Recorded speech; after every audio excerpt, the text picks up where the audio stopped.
You mean nothing to me anymore. Don't ever set foot in this house again." My father yelled at me. The only support I had was from Elliot, the man I was soon going to marry. With tears streaming down my face, I left the place I had always called home. This happened right after I graduated from high school. Hi, I'm Sienna, a 34-year-old farmer, and it's been 16 years since that painful day. The years I've spent living on my own now outnumber the time I spent in my family's home, and this fact stirs up some deep emotions inside me. I grew up in the city. My dad worked in a corporate job, while my mom stayed home to care for the family. There were 4 of us in total: my parents, my brother, and me. My brother was a year older, and for as long as I can remember, my parents treated us very differently. In their eyes, my brother was always the favorite. He was the one they saw as the heir, so everything he had was better. His meals were bigger and fancier, and his birthday gifts were more extravagant. My brother loved to brag about being treated better than me. He made it clear that he believed he was superior, and I often felt left out. Many nights, I would cry, longing for attention, but no matter how much I wished for things to change, my parents remained the same. Eventually, I gave up trying. Everything changed for me one summer during my second year of high school. At the time, my brother was stressing out about his upcoming college entrance exams. He was aiming to get into one of the top universities, but his practice exam scores were terrible. This made him constantly irritable, and he often took out his frustration on me. My parents, acting as if my brother were some fragile glass object, treated him with the utmost care. Meanwhile, they dumped all the household chores on me, leaving me with little to no time to focus on my own studies. My grades were better than my brother's, and I suspect my parents wanted to keep it that way, thinking it would boost his confidence. It was completely unfair and made no sense. Around that time, my teacher mentioned a program where students could spend a few days on a farm, experiencing life in the countryside. It was a 2-night, 3-day event where we would stay with a host family, help with harvesting vegetables, cook meals together, and get a taste of rural life. Feeling overwhelmed by the tension at home, I decided to sign up. Of course, my father was completely against the idea. He scoffed at it, saying, "Only people who can't get real jobs in the corporate world would ever resort to farming." My mother joined in, laughing at the thought of me willingly doing manual labor and getting dirty in the fields. Despite their harsh words, I made up my mind to go. For the first time in my life, I went against my parents' wishes and used the money I had saved from my allowance to sign up for the program. It was a bold move, and looking back, it was the best decision I could have made. For someone starved of love and affection, the experience was like a breath of fresh air. Being in the countryside, working in the open fields, and breathing the clean air was exactly what I needed. And more importantly, for the first time in my life, I experienced the warmth of a real, loving family. The family I stayed with had an eldest son named Elliot. He was a year older than me, the same age as my brother.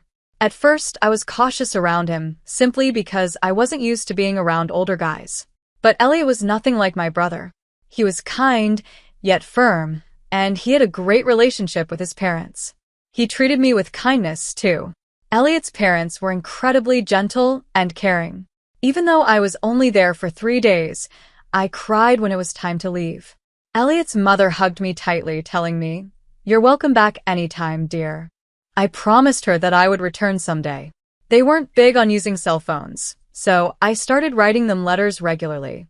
Elliot replied often, and before long, we were exchanging letters back and forth like an old-fashioned diary. That's how our relationship blossomed, even though it was long distance and innocent, just pure friendship, without even a kiss. Back at home, my brother eventually failed to get into the university he wanted and ended up enrolling in a lower-ranked private college. When it was my turn to apply for college, my parents pressured me to skip higher education and get a job instead. Their reasoning? Women don't need a degree, they said. But I knew the real reason. They didn't want me to surpass my brother. Ever since that rural experience, I had dreamed of becoming a farmer. I knew I could pursue that dream without going to college, but since Elliot had moved to the city to attend college, I figured I'd give it a shot too. I wanted to study modern farming methods and maybe even start a new type of farming. Fueled by my goals, I studied hard every day, despite my parents' and brother's constant attempts to distract me. And when I finally passed the entrance exam for a good university, my father was enraged.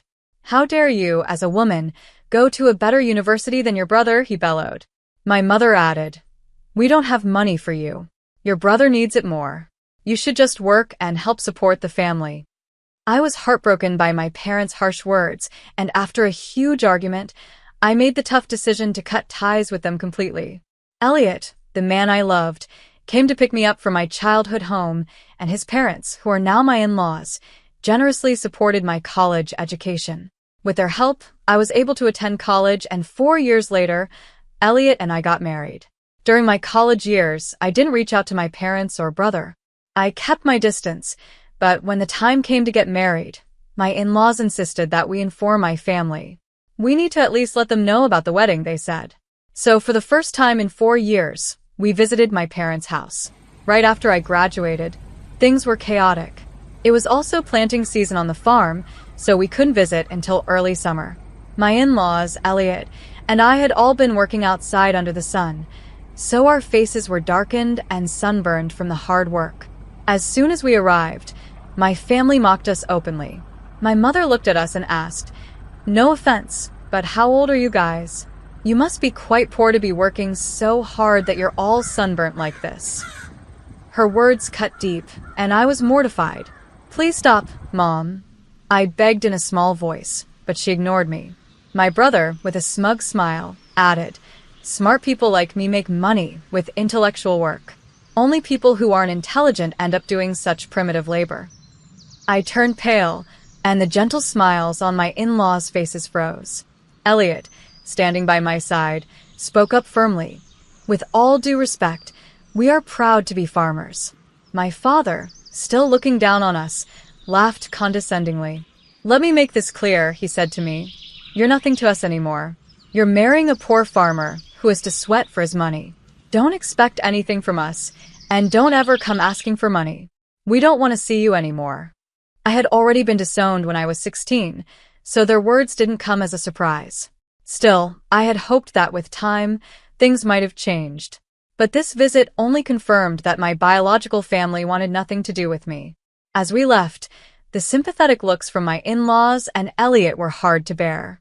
On the way home, I quietly cried and made a firm decision to let go of my biological family for good.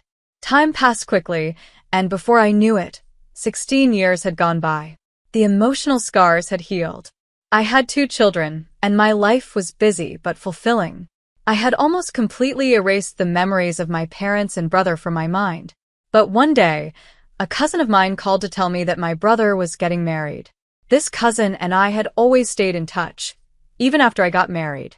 Occasionally, I'd send them rice from our farm, and they became regular buyers, loving the taste of our produce. We enjoyed chatting on the phone, and during one of our conversations, my cousin mentioned, "We'll get to meet at your brother's wedding." I hadn't heard a word about the wedding from my brother or parents, but that wasn't surprising given how estranged we were. My cousin also told me that my brother was building a new duplex, and both my parents and my brother planned to move there after the wedding. After finishing the call with my cousin, I had a sudden urge to try contacting my family. I dialed my mother's cell phone number, but I was greeted with an automated message saying the number was no longer in service. I tried my father's number next, but the same message played. It seemed they had changed their phone numbers, and since I didn't know my brother's number, I couldn't reach him either. With trembling fingers, I called the landline for my family's home.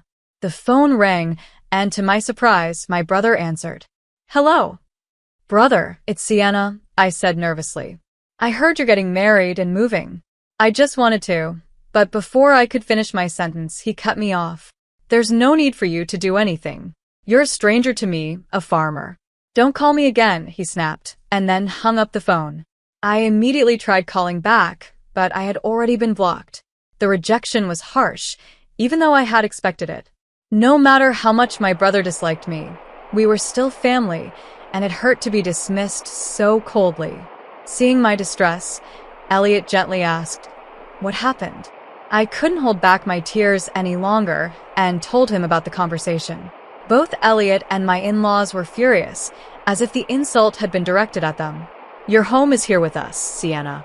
We are your family now," my mother-in-law said, her words filled with kindness.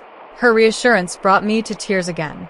I wished she were my real mother because she cared for me far more than my biological mother ever had. My father-in-law chimed in, saying, "You're happy now, and that's what matters. Don't let their words hurt you. In the end, the one who smiles is the one who wins." Elliot added, "Let's use them as a reminder of how not to be. We'll never let our family turn out like that." Even our children, who didn't fully understand the situation, hugged me tightly. I felt such warmth and love from my true family. Though I wasn't blessed with a supportive biological family, I realized just how happy and fortunate I was now. But things took an unexpected turn when our farming business was featured on national television. My in-laws had always been large-scale grain farmers, and they also grew a variety of fruits and vegetables. Over time, I found ways to make use of produce that couldn't be sold due to minor imperfections. I had studied food business in college and created a successful online store selling jams, juices, and pickles made from slightly damaged fruits and vegetables. Supported by the local farmers union, my business became a huge success, particularly among moms looking for safe, locally produced food for their children and seniors who miss the taste of homemade pickles. The company grew to a $10 million business, and when it was featured in a detailed report on television, we received a flood of attention from new customers, business partners, and media outlets interested in our story. The company phone and my personal smartphone were ringing nonstop, and amidst all the calls, one from an unknown number caught me off guard. I answered it without thinking, only to be surprised by the voice on the other end. It was my brother. I could tell immediately that he must have seen the national television feature about our business. Barely exchanging pleasantries, he jumped straight to his request. "I'm starting a business. Can you lend me some money?" I was taken aback. "Excuse me?" I said, but the answer was clear in my mind. "That would be a no," I replied, feeling a mix of frustration and disbelief. Without waiting for a response, I hung up. Almost immediately, he called again. This time, his voice was full of entitlement. "Stop arguing and just give me the money. If a woman like you can start a business and make money, then I'm bound to be successful," he shouted, as though his words could bully me into submission. I couldn't believe the audacity. Where did he get this arrogance from? How could someone who had once disowned me think it was acceptable to demand money like this? Especially after all the years he had treated me like I didn't matter. I didn't respond to his outburst. Instead, I asked something that had been weighing on my mind for a while. "Who decided not to tell me about the move?"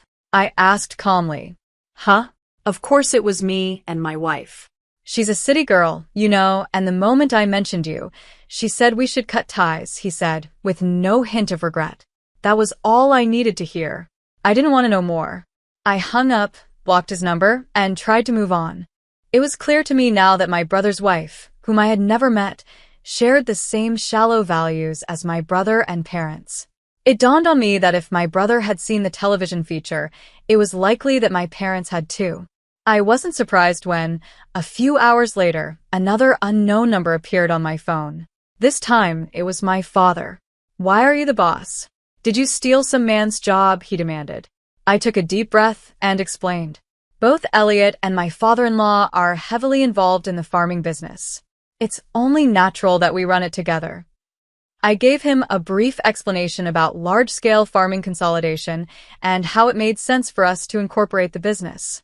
Elliot and my father-in-law were both key figures in the local agricultural community, and together, we had grown the business into something successful. Maybe my explanation worked because my father's tone shifted slightly. "You've been distant. Why haven't you contacted us?" he asked. Dumbfounded, I replied, "You disowned me, remember?" I ended the conversation there and blocked his number as well. But it didn't stop. Minutes later, my mother called. "Why aren't you giving your brother money?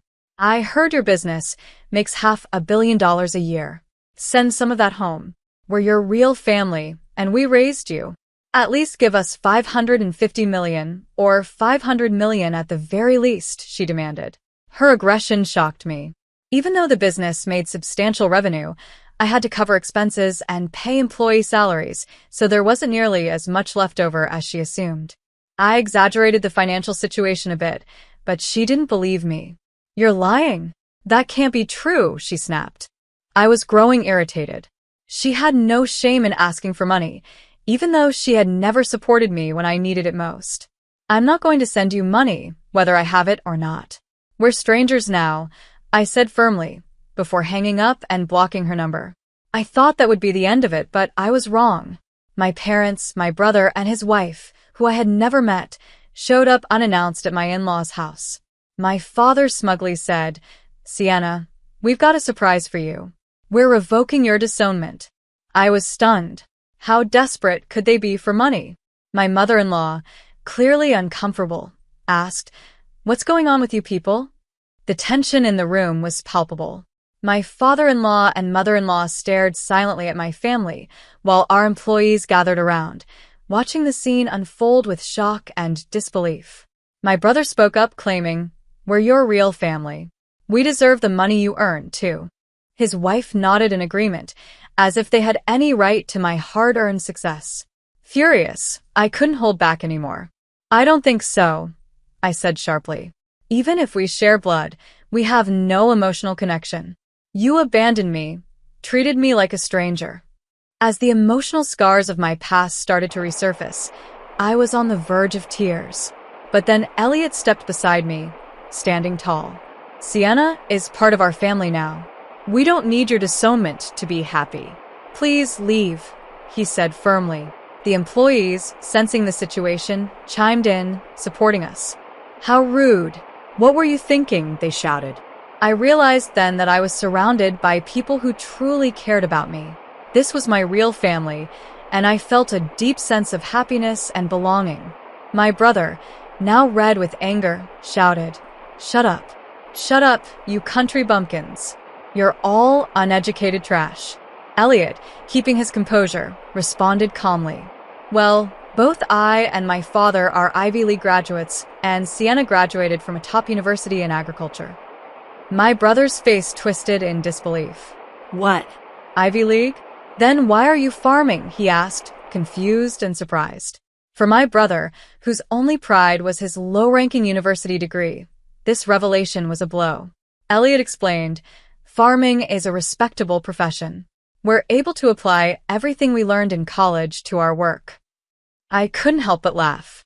For the first time, I felt relief. "Brother, you've lost to Elliot in everything." With newfound confidence, I said, "Let me be clear one last time. We are already strangers. I won't lend or give money to strangers. Please leave. If you make a scene, I'll call the police." My in-laws and Elliot stood protectively by my side, and I felt an overwhelming sense of love and support. The employees echoed our sentiments, shouting for my family to leave. My parents, brother, and his wife glared at us, but they couldn't say anything more. They left in silence. Later, I heard from my cousin that my brother and parents had tried to start a business and failed miserably. They were now on the brink of bankruptcy, but that was no longer my concern. I had cut ties with them for good. As for me, my life was flourishing. I was surrounded by a loving husband, wonderful children, and in-laws who treated me with the care and respect I had always longed for. Every day, I cherished the happiness I had found in my new family.